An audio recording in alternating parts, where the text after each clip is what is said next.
Sebelumnya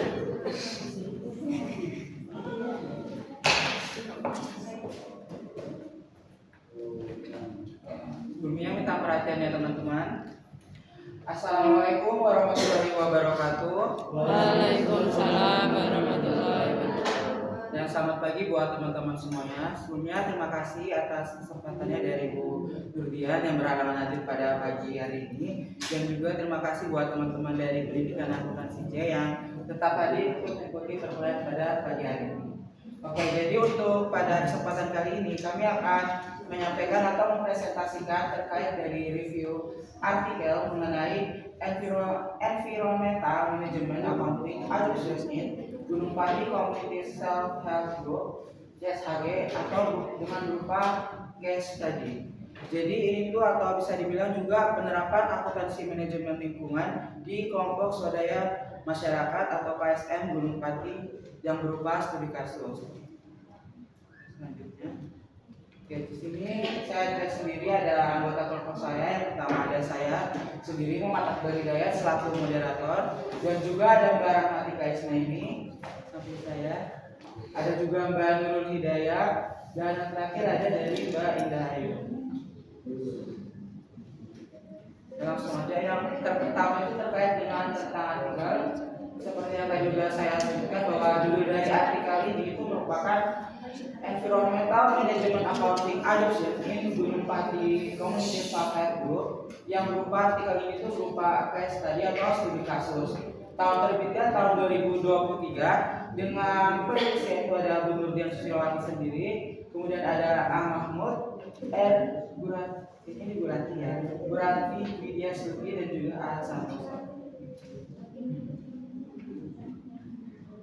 Oke, langsung saja kita masuk ke pembahasan yang pertama, itu terkait dengan latar belakang dari artikel ini. Seperti yang teman-teman ketahui bahwa saat ini itu akuntansi itu bukan hanya terkait dengan pelaporan atau pembuatan laporan keuangan, tapi saat ini juga akuntansi itu melek terhadap dengan lingkungan. Oleh karena itu, hal ini menjadi topik dari artikel ini atau terkait dengan akuntansi manajemen lingkungan. Sehingga di sini ada latar belakang dari artikel ini. Mungkin yang pertama adalah terkait dengan isu keberlanjutan dan lingkungan.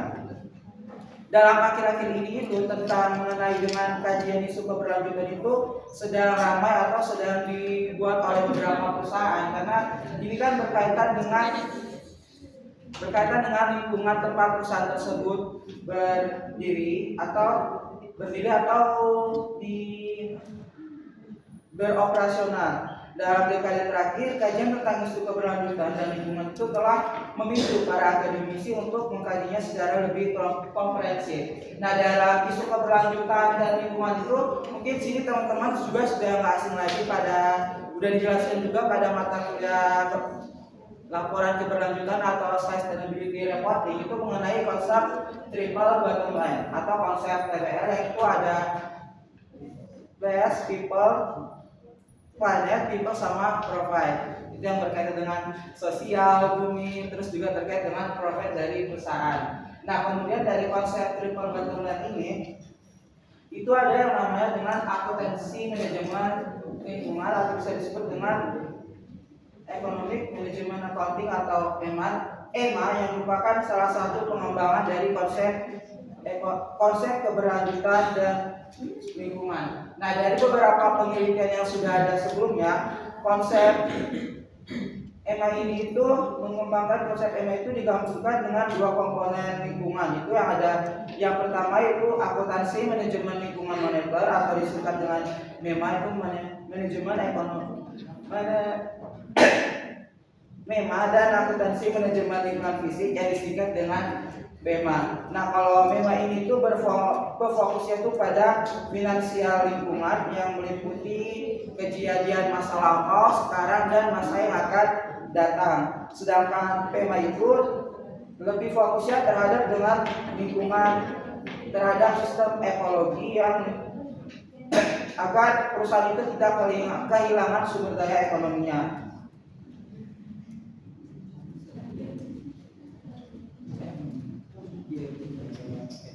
Terus terkait dengan latar belakang ini, oleh karena itu di artikel ini itu mengambil penelitiannya itu untuk mengungkapkan atau melihat terkait dengan ekonomi manajemen lingkungannya itu di KSM atau kelompok swadaya masyarakat yang ada di Gunung Pati.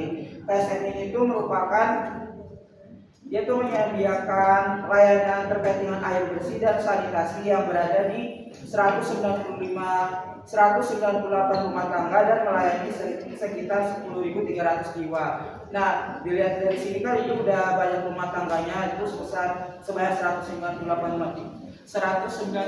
rumah tangga. Nah, oleh karena itu perlu untuk memperhatikan terkait dengan akuntansi manajemen lingkungannya itu seperti apa. Oleh karena itu studi itu menyelidiki penerapan dari akuntansi manajemen lingkungan di organisasi air usaha publik melalui KSM atau kelompok swadaya masyarakat. Dan selanjutnya tujuan penelitian akan disampaikan oleh Mbak Nika. Saya silakan. Terima kasih moderator. Kita penelitiannya sebentar buat teman-teman semua. Kita masuk ke subtopik selanjutnya, yaitu dari tujuan penelitian dari artikel jurnal yang telah kita review. Untuk tujuan penelitian sendiri tadi sebenarnya sudah disinggung sama Mas Akbar, yaitu yang pertama yaitu ada menyelidiki penerapan EMA di organisasi air publik, khususnya di KSM Gunung Pati itu sendiri. Hal yang kedua yaitu mengidentifikasi faktor-faktor pendorong adopsi EMA dan dampak tekanan dari kelembagaan.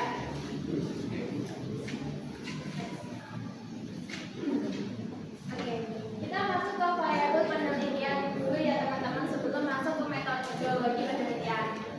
Di artikel sebenarnya enggak ditunjukkan secara eksplisit variabelnya. Jadi buat teman-teman yang mau mengetahui variabel-variabelnya diharuskan banget untuk membaca dari awal sampai akhir agar teman-teman tahu mana variabel dependen dan mana variabel independennya. Untuk variabel dependennya sendiri itu yaitu terkait dengan kinerja lingkungan atau environmental performance, di mana kinerja lingkungan ini berfokus pada EMA atau environmental management accounting. EMA sendiri ini nanti di artikel dijelaskan dibagi menjadi dua, yaitu EMA secara fisik dan EMA secara makan. Selanjutnya yaitu ada variabel independen. Variabel independen sendiri di artikel yaitu ada 3 variabel independen. Yang pertama yaitu peran manajer dalam penerapan kinerja lingkungan yang berbasis EMA. Lalu yang kedua yaitu adanya kebijakan atau regulasi pemerintahan, dan yang ketiga yaitu keterlibatan masyarakat.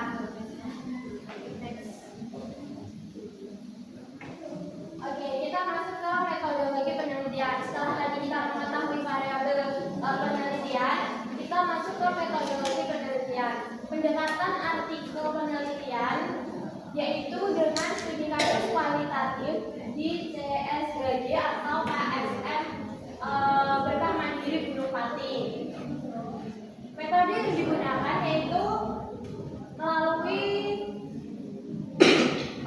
data yang digunakan dalam metode ini yaitu data primer dan data sekunder, di mana data primer sendiri itu dilakukan melalui wawancara, di mana wawancara ini merupakan wawancara secara langsung dan fleksibel, tidak terstruktur atau tidak baku, dengan berfokus pada topik-topik mengenai isu keberlanjutan lingkungan yang ada di KSM Gunung Pati itu sendiri. Lalu untuk data sekundernya sendiri itu merupakan dari laporan keuangan yang diterbitkan secara 6 bulan sekali. Penelitian ini menggunakan teknik analisis data Miles dan Huberman, di mana data Miles and Huberman ini adalah salah satu metode analisis data kualitatif yang sering digunakan untuk penelitian terkait dengan isu sosial, di mana proses analisis ini meliputi reduksi data, penyajian data, dan penarikan kesimpulan atau verifikasi. Mungkin itu saja yang dapat saya sampaikan. Saya kembalikan ke moderator. Terima kasih Mbak Nana. Jadi itu tadi terkait dengan tujuan dan metodologi penelitian dari artikel ini. Selanjutnya itu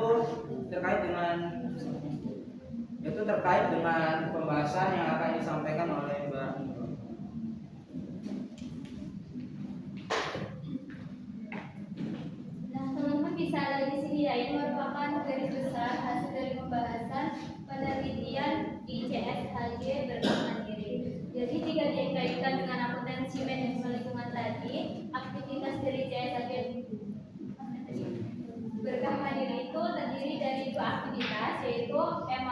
dan tema moneter. Di mana tema fisik ini fokusnya kepada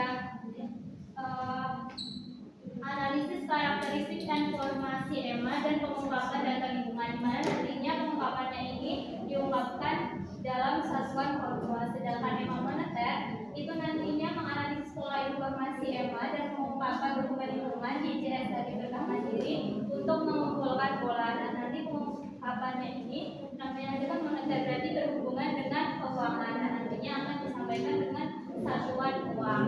Untuk standar akuntansinya sendiri, JSHG Berkah Mandiri ini tidak sepenuhnya mengadopsi SAK sepenuhnya, akan tetapi menggunakan SAK atau entitas tanpa akuntabilitas wajib.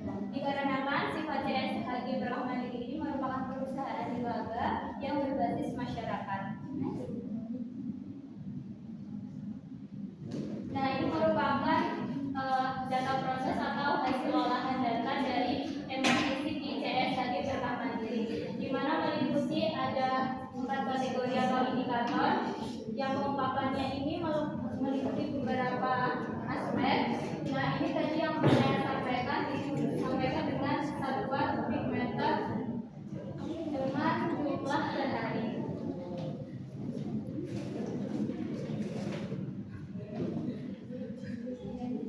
Nah, untuk kategori yang pertama itu produk output. Kalau dalam bahasa Indonesia merupakan keluaran produk. Pengungkapan informasi fisiknya berupa volume of water purchase atau volume air yang dibeli, yaitu sebesar 4,351 kubik meter per hari. Selanjutnya ada volume of water extracted, yaitu merupakan volume air yang diambil, yaitu sebesar 3,032 kubik meter per hari. Selanjutnya ada the volume of energy and electricity used for water, atau volume energi dan listrik yang digunakan untuk air, yaitu sebesar 121 kubik meter per hari. Nah, selanjutnya ada indikator yang kedua, yaitu non-product output atau output non-product, di mana pengungkapan informasi fisiknya itu berupa volume of water loss, yaitu sebesar 154 kubik meter per hari. Selanjutnya ada volume of energy atau electricity use for water loss, yaitu sebesar 23 kubik meter per hari. Untuk selanjutnya cara membacanya sama ya teman-teman.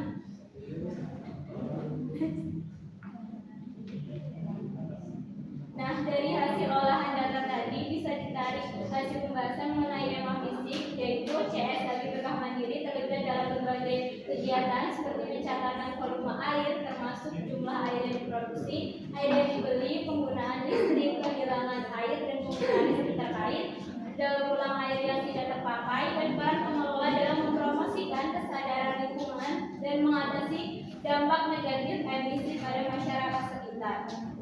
Di mana pengelola memastikan praktik pengelolaan yang efektif, memungkinkan komunikasi kuantitas air dalam meter kubik yang transparan dan akuntabel kepada pengguna, yaitu di sisi masyarakat.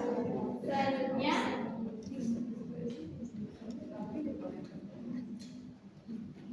nah ini ada data proses atau hasil olahan data dari EMA moneter. Terdapat 5 kategori atau indikator yang informasinya diungkapkan dalam bentuk biaya, satuannya rupiah.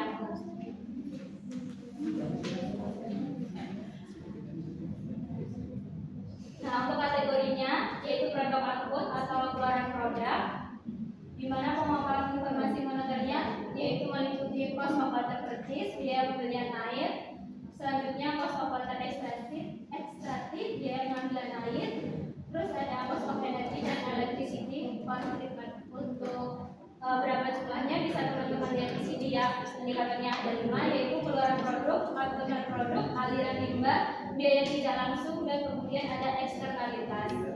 Nah, dari data ini bisa diambil kesimpulan, di mana dalam hal pengungkapan moneter, temuan dalam artikel ini menunjukkan bahwa para manajer telah mencatat biaya yang dikeluarkan untuk berbagai aktivitas perusahaan seperti biaya pembelian air, distribusi air, investasi dalam daur ulang air, aktivitas penelitian dan pengembangan untuk meningkatkan kualitas air dan dampak lingkungannya, serta biaya yang terkait dengan pengurangan emisi dari polusi pompa air, pemantauan dan peningkatan kesehatan air.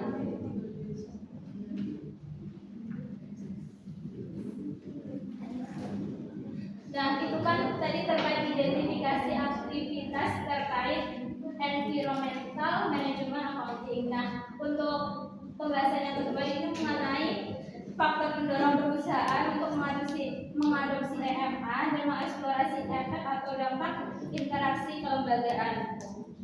Karena aktivitas tadi yaitu aktivitas moneter dan fisik itu kan secara tidak langsung berkontribusi pada pencapaian lingkungan yang berkelanjutan, yaitu salah satunya mendukung tujuan pembangunan berkelanjutan atau SDGs. Jadi perusahaan didorong untuk mengadopsi EMA. Nah, dalam artikel ini terdapat dua faktor mendorong penerapan environmental management accounting atau EMA. Yang pertama yaitu terkait dengan regulasi atau kebijakan pemerintah. Saya sebagai berkah mandiri kan bergantung pada sumber daya. Jadi kan bergerak dalam perusahaan airnya. Kebijakan pemerintah ini berperan dalam mengatur standar perusahaan di tingkat nasional. Kebijakan pemerintah ini yaitu seperti analisis mengenai dampak lingkungan atau AMDAL yang mendorong perusahaan untuk memasukkan biaya lingkungan dalam operasinya guna meminimalkan dampak negatif. Namun, implementasi AMDAL masih perlu ditingkatkan, terutama dalam hal evaluasi berkala, sehingga pemerintah perlu lebih aktif terlibat sebagai regulator. Kemudian, faktor pendorong yang kedua ada tekanan dari masyarakat atau peran masyarakat, di mana masyarakat sebagai pengguna layanan air dapat memberikan tekanan yang meliputi tekanan koersif, normatif, dan metrik untuk mendorong perusahaan mengadopsi EMA.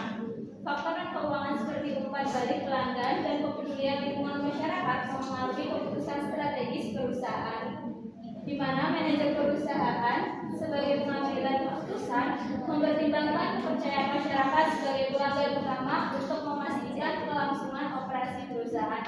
Nah, tadi kan ada tekanan koersif, di mana tekanan koersif itu merupakan tekanan yang bersumber dari pihak eksternal, yaitu seperti kebijakan atau regulasi pemerintah. Contohnya saja yaitu peraturan AMDAL atau SHK yang dibuat perusahaan. Nah, kalau tekanan normatif itu bersumber dari nilai-nilai atau norma atau standar yang dianggap benar.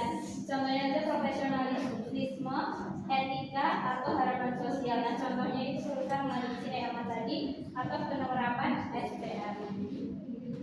Sedangkan tekanan geometrik itu merupakan tekanan yang muncul ketika suatu perusahaan mengadopsi atau meniru praktik organisasi atau perusahaan lain yang lebih sukses. Ini sekian yang dapat saya sampaikan. Saya kembalikan ke moderator. Ya, terima kasih Pak Nurul. Jadi tadi sudah dijelaskan terkait dengan hasil pembahasan dari studi kasus dari artikel ini. Dan mungkin selanjutnya itu terkait dengan kesimpulan hingga rekomendasi yang akan disampaikan oleh Mbak Ida. Mbak Ida, saya silakan.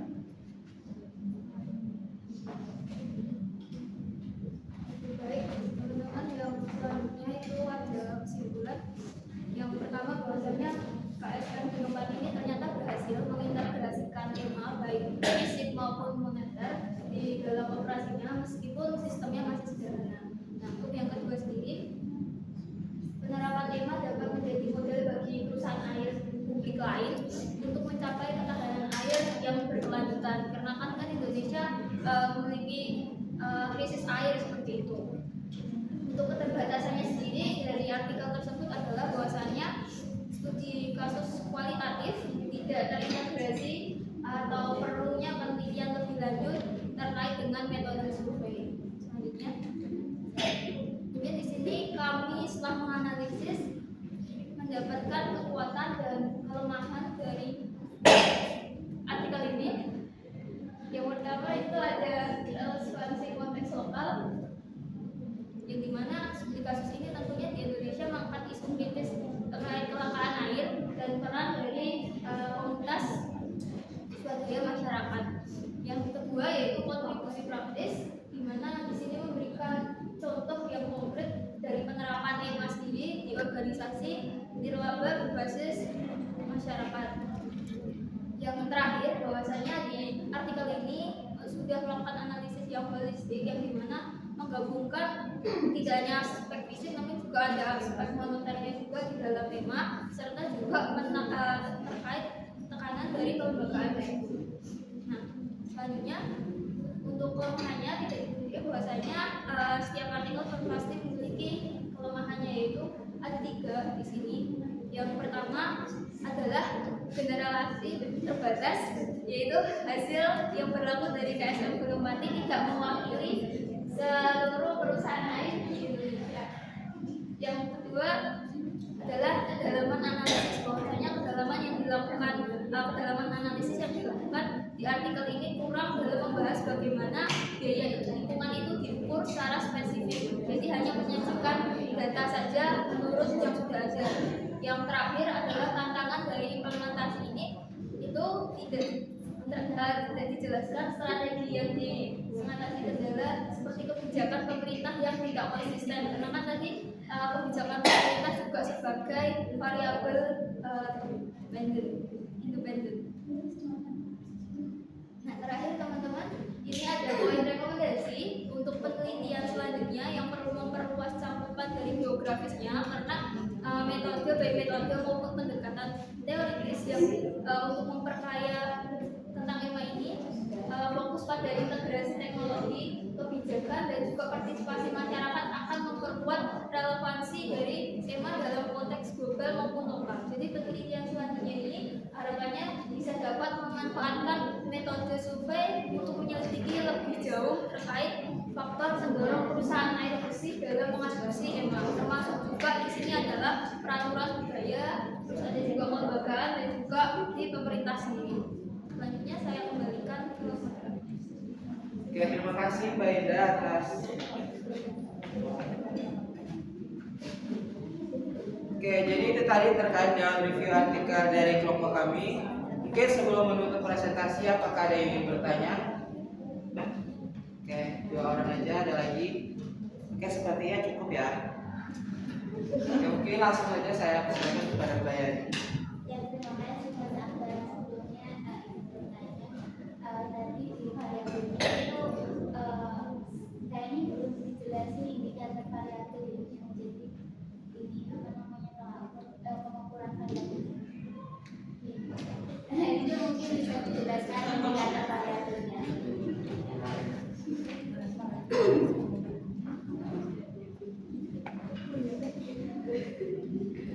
Oke, selanjutnya silakan Mbak. Terima kasih atas kesempatannya. Kalau perkenalkan dengan saya Muhammad Faida dengan NIM akhir 183 dan izin bertanya kepada Bapak Guru. Tadi kan di kesimpulan kan dijelaskan bahwa KSM Bupati berhasil mengintegrasikan EMA dalam operasionalitas meskipun dengan sistem yang sederhana itu. Boleh kan tunjukin di jurnalnya atau di mana yang menjelaskan bahwa KSM Bupati itu masih menerapkan sistem sederhana.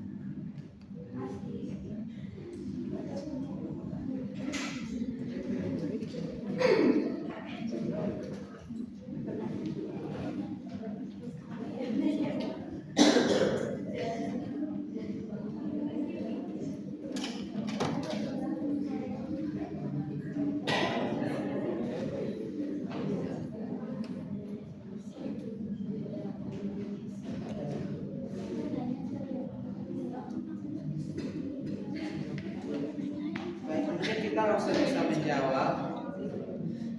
Bentar ya. Verifikasi.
Di sini saya akan menjawab pertanyaan dari Mbak Umi. Jadi saya sampaikan bahwasanya hierarchical masih menggunakan metode yang sederhana ya dalam penyataannya ya.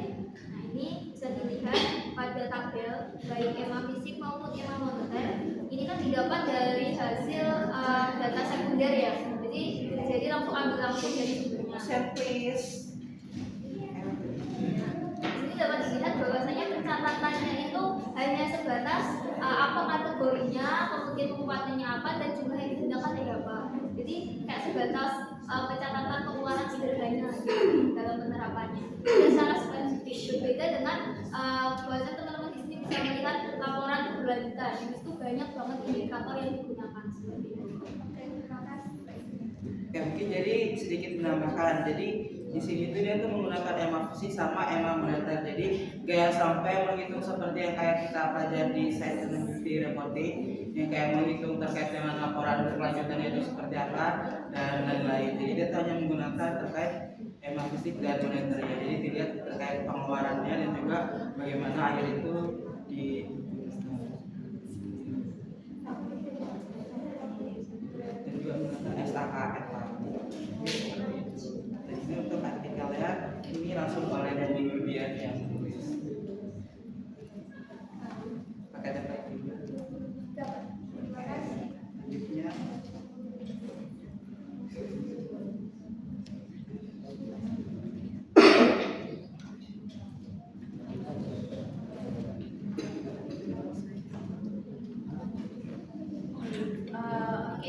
izinkan saya menjawab pertanyaan dari Mbak Yani. Tadi pertanyaannya bagaimana tolak ukur dari indikator variabel tersebut, ya kan? Tadi kan udah saya sebut kalau variabel di artikel ini itu tidak dijelaskan secara eksplisit. Jadi kita harus membacanya dari awal sampai akhir untuk mengetahuinya. Nah, untuk tolak ukur sendiri itu di EMA tadi udah dijelasin. Ini ada tolak ukurnya. Bisa dilihat ini merupakan tolak ukur dari EMA moneter dan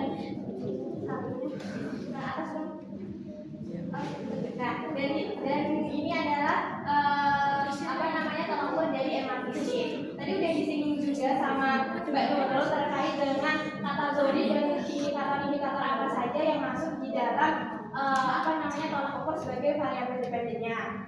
Untuk variabel independennya sendiri kan tadi ada 3, yaitu peran manajerial, lalu kebijakan pemerintah, dan yang satu itu keterlibatan masyarakat.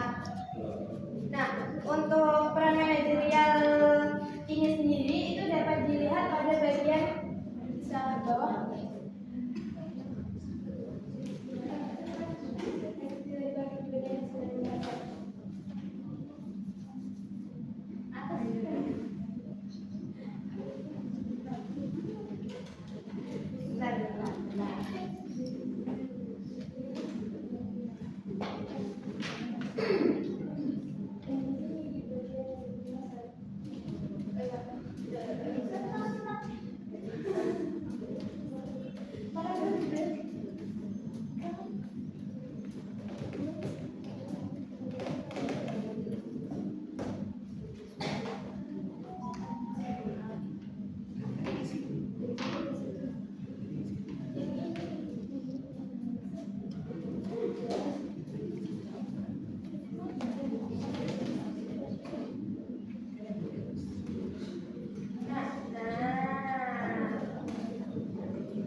Jadi bisa ditarik kesimpulan bahwa peran dari manajer itu tuh berpengaruh terhadap adaptasi dari EMA itu sendiri. Sedangkan untuk keterlibatan masyarakat itu sendiri bisa dilihat dari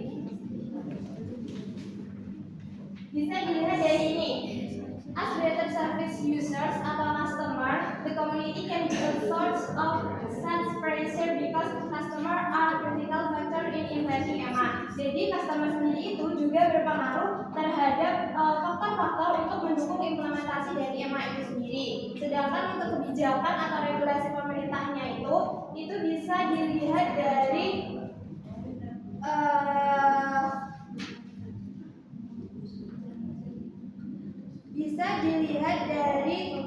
pendahuluan, bisa di-scroll.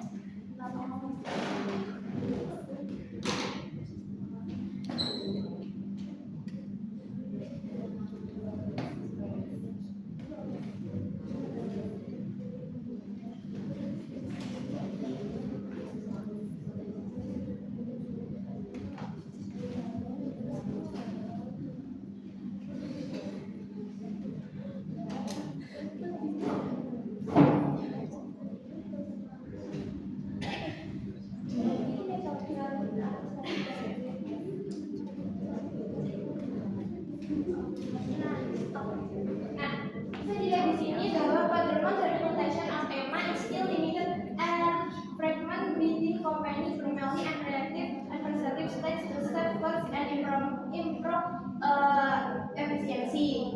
Nah, terus di sini juga dijelaskan bahwa moreover the implementation face challenge such as inconsistent government politic and regulation. Jadi kebijakan pemerintah atau regulasi dari pemerintah sendiri itu tuh tidak konsisten sehingga menunjukkan perlunya adanya penekanan terhadap korsif normatif dan mimetik yang tadi sudah disinggung oleh Mbak Nurul di hasil dari pembahasan tadi.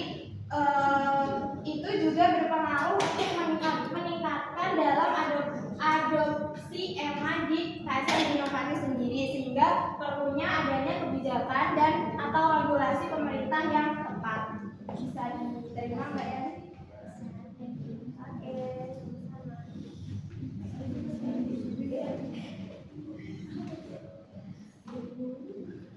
Oke, mungkin itu aja dari presentasi terkait dengan review artikel dari kelompok kami.